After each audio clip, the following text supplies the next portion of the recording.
Happy Pride Month! I got a little bit of nail polish to celebrate.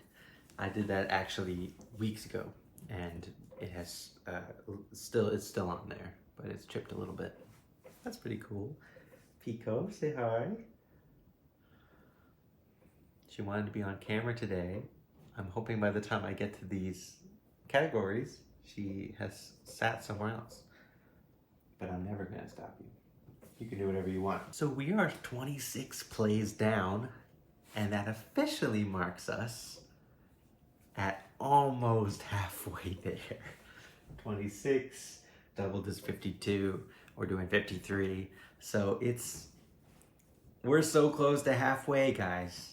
There's, I think, half of a week to halfway, and then another half of a week after, more than half. Math is fun. Because of the long month, there was enough space for me to do 5 this month, and I did, but also I had to do the last one. The deadline for the week was Tuesday, and the last one, Tuesday is the end of the month. So that's why you're seeing this video a few days after the end of the month. I wanted to film it and get it done yesterday being June 30th, but obviously I didn't, and it's July 1st. Canada Day. So another reason why I didn't get it out so quickly is because today's Canada Day. Our first play is called Poem for the Sun. Hey people, this is Editing August, and also the first time I've ever got to say that. Hooray! Just letting you know that I completely forgot to film the section for the first play this month, Poem for the Sun, which is a very short poem. Instead of telling you more about it, because it's so small and so short, I would just urge you, go read it, and then come back and watch the rest of the video. Okay, thank you. She hated that. She's leaving now. Don't ever do that again. Hey. Don't ever do that again. So this play is kind of more of a poem, but I was thinking of it the same way as I explained in that video of a score. So I'm gonna critique it like a score as well. Pages, there's 2, words 178. That's pretty normal. You're not gonna get better numbers than that. Grief, duty, family, loss, and it did take me way less than the others, but here's the circumstance that I was writing it. I was on a ferry, and those are about 15 minutes long, and I spent the whole thing just writing it. It's not bad for 15 minutes, and I think it has less to do with how much time it took and more to do with how much content works in it. I don't like using the word content, and I kind of hate that I just said it. Arg. Me hate these. No prep or planning. Potential was medium. Comedy and drama, I both put at 15%. Again, it's about where they take it and where they bring it. Then we have a very unfortunate thing about this month, everybody. I forgot to mention, our friend approval rating is near empty. I have friends, I asked them to read these plays. They said they would, and then just like me, got very busy because June is a busy month and July 1st is Canada Day.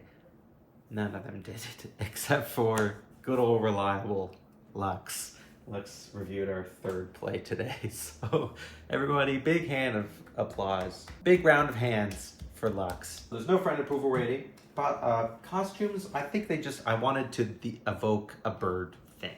Honestly, it depends on what they want to do with the project before I can change the costuming. I really would need to see their proposal. So this is, again, more of a sketch of an idea that could be taken somewhere by someone else, not me. My favorite line is probably, I have no place in heaven tall or hell in equal measure. I came up with that line because I went to a concert for this guy, Schaefer James. He's very good. And he has a line that said, I could learn to go to heaven if you would learn to go to hell. I like the line. So I included something like that in this one. So thank you, Schaefer James. You were a lovely man to meet. Thank you for coming to Canada to sing your songs. And my overall rating is a 7. There's no favorite character because it's not really about people. And 7, yeah, I think it's got the potential to go somewhere fun, go somewhere interesting, and go somewhere cool, but it's not there yet.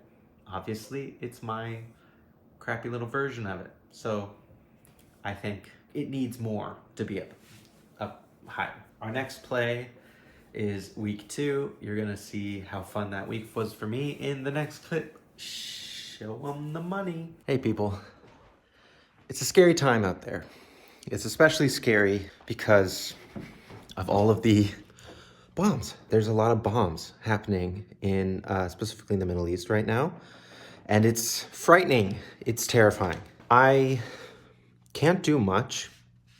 I'm in Canada. As a country, we're not involved, but as an individual, I feel like there is an amount of duty to keep eyes on the issues. People are so willing to let things happen because they don't feel like they can do anything.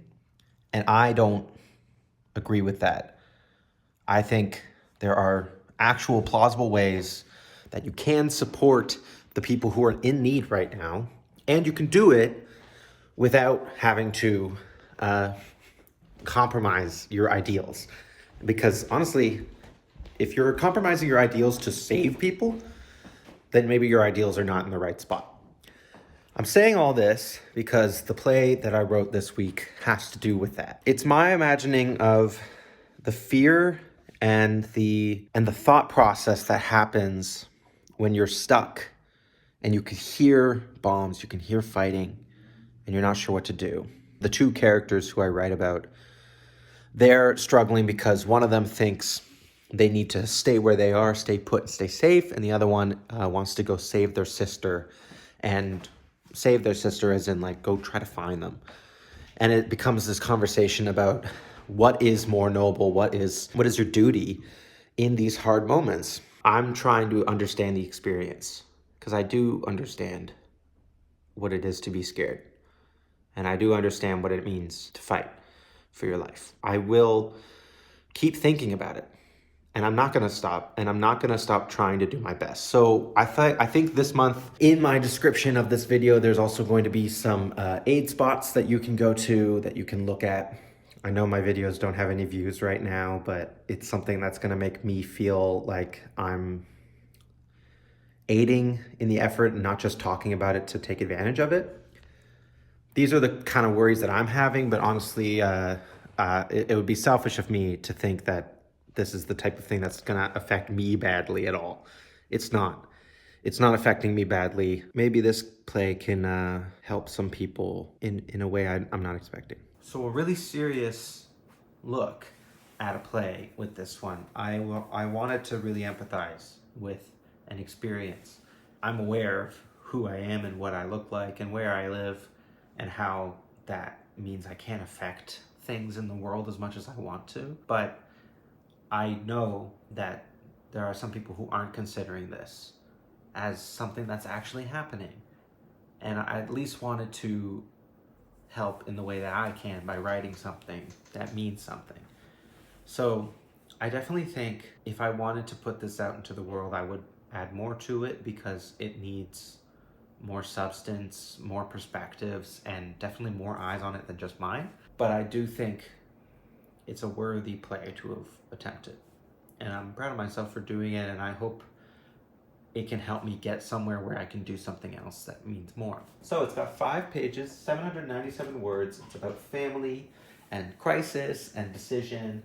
It took me about 2 hours. I'm sad to say I didn't do much prep or planning. I was just feeling what I thought these characters would be going through, which is not called research.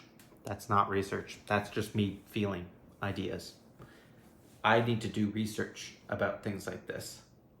I'm really not happy with myself about that. Potential, like I said, medium until I actually learn about the topic more. Comedy is 0%. Drama is 100%. Of course, there's no comedy in that situation. Nobody approved it, so that's even worse. I would really like someone else to tell me what they think about it before I release it onto a site like this. But I'm gonna put it out because it's worth looking at. I think the costumes, I put dust covers and scrap and patchwork, but I don't know if that's completely accurate. I think it should be real clothing, just like tattered from use and no rest. My favorite line, it's not my favorite line, but it's the line I think is most important, which is "There's always something else to do," said by the character Farah. I like both the characters as well. I don't favor one or the other.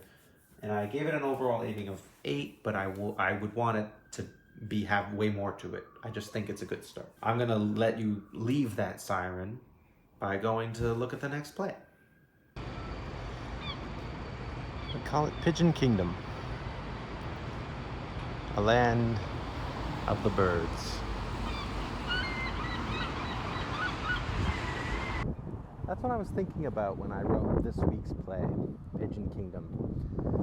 I was imagining a world where, after humans are gone, what is left? What is our mark on society? And, you know, this is coming from me being in a major city with a lot, and I mean a lot, of pigeons. That's what I was thinking would be left. That's our mark. That's what humanity leaves behind, pigeons. Obviously, I didn't finish this one. Once again, I got a bit ambitious and started writing more scenes and then never quite got to it in a way that we could actually, like, finish the play. But, yeah, Pigeon Kingdom. What a world that would be, huh? I was waiting for it to get quieter. It's getting louder. I don't know if you can hear underneath the siren. There are coos from pigeons that live on my roof. I used a clip in a video where I started with that skylight, and I realized after the fact that I'm like, there's so much poop on that. That was a disgusting part of the video to use. Pigeon Kingdom. This one, I kind of got on a bit of a roll because the subject matter spoke to me as somebody who has now lived 3 years in a city that is full of pigeons, and I've never really encountered them before that. So it's 7 pages, 1,503 words. It's about creation and purpose and recovery, but it was going to be more. I wanted to write a few more scenes in there. It was going to be kind of the story about almost like coming of age, but if coming of age was also survivalist type thing. I really liked the first part. I wrote the little circus section. It was pretty generic for a circus, but I liked attempting something like that. And I was meeting with some friends at another theater company called Zupa Circus, and they do some acts like that. And I wanted to start thinking about how I could incorporate things like circus and acrobats into plays. So I was thinking about that. That's why I think that section found its way in here. 4 hours to write. That's wild. I know it took me 4 hours because I think I was supposed to be working and I was doing that. Procrastination sucks. No prep and planning. I was just thinking about pigeons. Comedy and drama, I put both at 50 because it could go either way at this point. Friend approval rating, this is the only one we got from our dear friend Lux, and I didn't even write her name in there. So she said, interesting, well done. Thanks, Lux. I said I almost, approve of that friend rating, but it's one of the ones where I think she gave me just the slightest amount too much credit. I think it's a rough start. I think it could go better. For costumes, I think you should either go full pigeon, have each person in this giant like pigeon-sized costume and like be dancing. I think all the characters should dance. I think it should play kind of like a ballet, but with words. Either you go full pigeon, where it's just like a huge pigeon-sized costume, accurate, or you do pigeon vibes, where like the character almost looks like a pigeon, but it's still a human moving around. Favorite line is, doesn't matter what it used to be, all that matters is what it is, which is from the Stage Master. I think I just like that line because it's almost the thesis of the play, like you kind of just have to deal with your current situation sort of thing. And my favorite character right now is the dove, although I think it could be anybody if I wrote them well enough. So the overall rating is a 5. It's 5 because it's halfway done.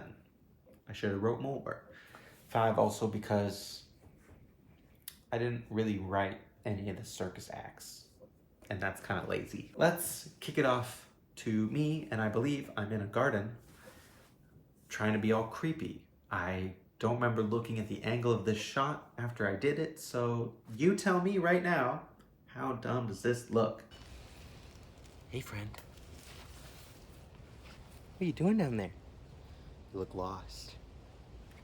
Can I help you find your way? This latest play, I really liked what I did when I wrote 10 centimeters.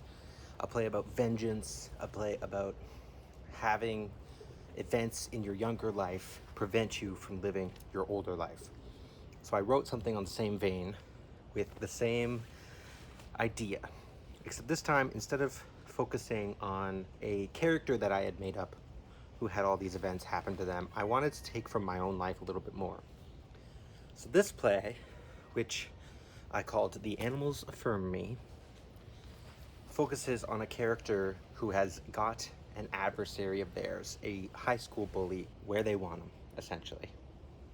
This character is fueled by regret, vengeance, and feels justified in taking the actions they're taking because of this intense backstory that they explain over the course of the play. I like how the play uses this convention of the audience as this character who can't leave. You as the audience feel like this other character, and you're targeted with such hatred, such malice, that it really comes across really intriguing in the play. I really like this one. It's definitely the longest one I've written so far because it was fueled by actual events and feelings in my life. So please check it out. Yeah? Cool? Or no? No. I can see it on your face. You said no. Dang. Alright, turn the video off. I'm gonna keep going, but turn it off, man. I'm sorry I disappointed you. Well, yeah, it was called The Animals Affirm Me, and it was about murder and vengeance and being a trans girl and murder. Mostly murder. I think it's about a lot of things. But 8 pages, 4,219 words. That's right, Folkarinas. We've got the new longest play. Yes, baby. Give it a hand. Give it a hand.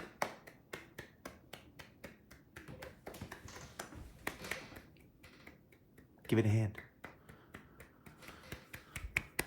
Give it 8 pages, 4,219 words. Vengeance, identity, perception. Awesome. 8 hours to write. That's pretty quick. I was on a roll, I think. I think I really sped through it. A lifetime of experience is what I drew upon to write this one. Good job, me. And potential is high. It's got a lot of potential for sure. 40% comedy and 60% drama. I still think it's a pretty serious thing that she's doing, but come on, man. She's funny, right? No. God, I gotta stop asking you these questions. No friend approved it. Sorry, that's just what June is, I guess. And I think she should wear like a very lovely sundress. I don't know. I think it would be kind of that stark contrast. Like I'm picturing her and what Pearl was wearing in the movie Pearl. I think that would work pretty well.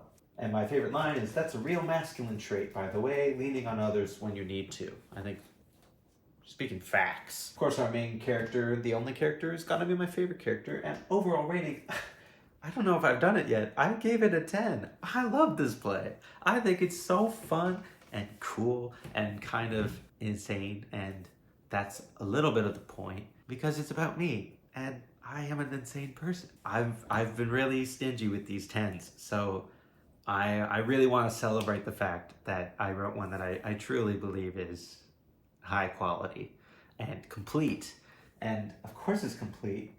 There's so many words in it. I feel like it could be something like Jordan Tannehill would have written. I really like Jordan Tannehill. I don't know if you do. Concord Floral, Hydra. Hydra was good. And then there was a couple of like one-man plays that I know they wrote, and that feels like one of them. That's just my opinion. By the way, Jordan Tannehill is like a big playwright in Canada. I don't know if they're big anywhere else. I think they're from Toronto. So anyway, that one's a 10. And there is another place, so I guess we'll talk about that one too. But it's gonna be comparison. I feel like it would have happened right here. The gallows here. This is where he would have died. I think it's one of the most interesting tales you can tell. The story of someone who had everything stacked against him and died. I love how serious I'm making it seem, but this is really one of the goofiest ones that I've done so far. I just wanted to bring you out to the square. This one's silly. It's goofy. It's not really trying to prove anything or trying to say anything. I wanted to have some fun, and I did.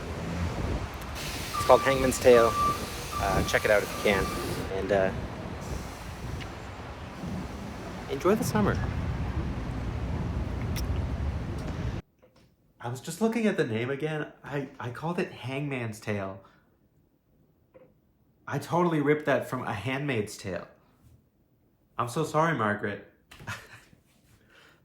This is nowhere near the quality of your book. So it's 5 pages, it's 639 words. It's about religion. It's kind of absurd in its... To be honest, I actually wrote a sketch like this when I was in high school. That was called Death to the Illiterate. I don't know if I still have that, because I did lose a lot of documents at some point in my life. But if I actually still have that sketch, I'm pretty sure I ripped a lot of this from that. But the original sketch was about an executioner who couldn't pronounce the scroll of like who's about to die. And every time somebody couldn't mispronounce something, the crowd chanted to kill the illiterate, even though they probably were all illiterate. And that was the joke. People just kept coming up and messing up words and then getting added to the gallows ropes. And then this one, I totally ripped that off. But it's on my own work, so it's not plagiarism. Or at least I'm not going to sue myself. That's just what I want me to think. It took me 2 hours because it was pulled from something. And it was also the one I had to do last. And I got really busy at the end of this month. I did not have any prep or planning. I don't know if you can consider the other sketch I wrote prep, but I don't really count it. Low potential because it's just a sketch. It's not going to go any further than that. 80% comedy, 20% drama. I think costumes should just be the period clothing of the time. Favorite line is, he says, as he's almost dead, I'm immortal. So that's from Robert. And my favorite character is the executioner. I think I wrote them just like a really dead-eyed retail employee, and that's funny to me. Executioner's my baby. And overall rating, again, is a 5. It's sketch quality. Not great. I would really need some opinions before I thought about it and gave it a higher mark, or I would need to rewrite it a little bit. And that's all 5 of the plays for this month. That's awesome. And did you notice how not once in this video did I say week instead of month? Because I did that a lot in the last one. See if you can go back and find it. Don't do that. Or no, it will give me the views. So actually, yeah, go ahead. Thank you, Pico, for hanging out in my video. Thank you, Lux, for being the only person to read one of my plays in time. And thank you to the sun for going down and letting my lighting look terrible. I'm sure YouTube's automatic brightness filter is going to help with that. Can anybody tell me why that's there? I don't understand why I put a video into the YouTube editor just to post it, and it automatically adds brightness. It like super saturates my screen. I'm looking at my own picture in the camera right now, and I look defined. I look not great because I have pretty bad pores right now and a little bit sunburnt, but I look colorful. I have definition. And then as soon as I put it into YouTube, it turns me all white. It turns everything so white. Why is that happening? Am I being discriminated against? Probably not. And then I'll end the video right there. That's pretty funny. Okay. Bye, everybody. I love you. Go back to sleep. Shh.